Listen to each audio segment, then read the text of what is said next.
I'm going to call one of the Trump lawyers. I'm going to call her a wingnut because she was the most extreme, most unhinged. By this time, Donald Trump has decided that Sidney Powell is off the rails, yet Ginny Thomas is still with him. And yes, Ginny Thomas say, oh, make her the face in the lead of this effort.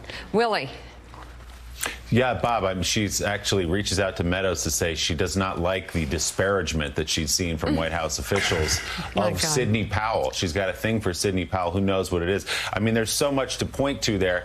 I would also add that when she watched Ginny Thomas, the infamous RNC press conference with Sidney Powell and Rudy Giuliani, yes, the one where he was sweating hair dye down his cheek, she wrote to Mark Meadows that she was brought to tears by what Rudy was doing.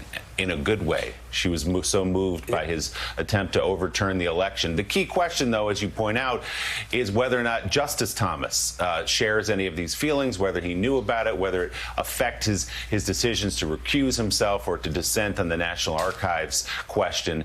Did you find anything in your reporting, Bob, that showed he shares the views of Ginny Thomas?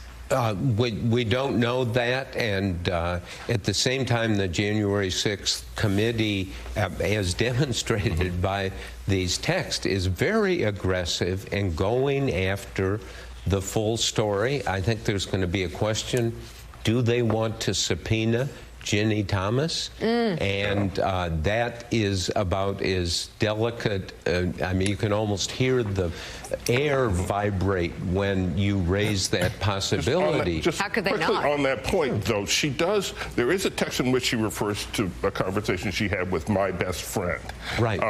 How did you read that? Did you read that as a conversation? He has publicly called her his best friend.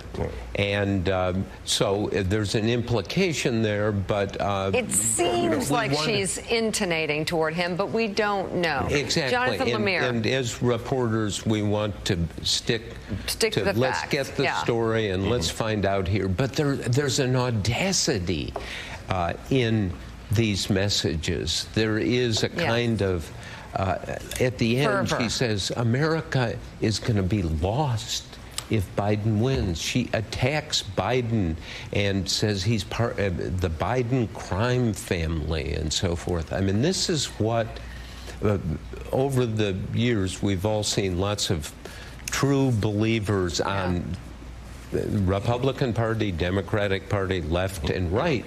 But these are the people who stay behind the scenes and run campaigns. They are not out, in a sense, negotiating with the White House Chief of Staff of this is the messaging, the staffing directions, this is the strategy. And she happens to be married to a Supreme Court justice. Jonathan Lemire has the next question.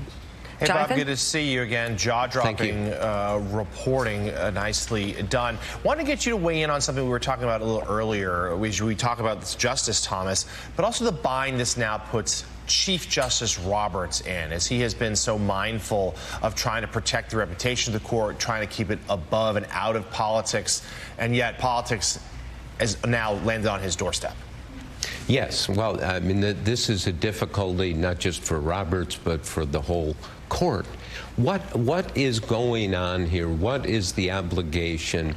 And the obligation, happily, is in the Constitution and the laws. And in one of these text messages, believe it or not, she says, well, we should talk to former Nixon aide Monica Crowley, and she knows how to deal with things like this.